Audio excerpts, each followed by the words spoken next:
ভারত কৃষি শ্রমিক ইউনিয়নের দীর্ঘ সময়ের যুগ্ম সম্পাদক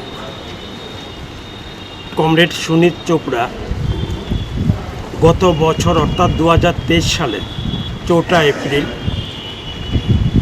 সেখানে মৃত্যুবরণ করেন। 24 ডিসেম্বর 1941 সালে অবিভক্ত ভারত অর্থাৎ পাকিস্তানের লাহোরে কমরেড সুনীত চোপড়া জন্মগ্রহণ করেন।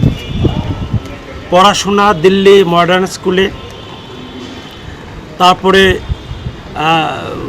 স্কুল অফ কলম্বো এটাও দিল্লিতে, সেন্ট জেভিয়ার কলেজ কলকাতায়, তারপরে জওহরলাল নেহরু ইউনিভার্সিটি দিল্লি, তারপরে আফ্রিকান সেখানে ইউনিভার্সিটি লন্ডন, এর নানান আর বলা যায় বিশ্ববিদ্যালয়ে উনি পড়াশোনা এবং গবেষণার সঙ্গে যুক্ত ছিলেন। উনি ছিলেন ভারতের ছাত্র ফেডারেশনের ফাউন্ডার মেম্বার, ভারতের গণতান্ত্রিক যুব ফেডারেশনের ভাইস প্রেসিডেন্ট,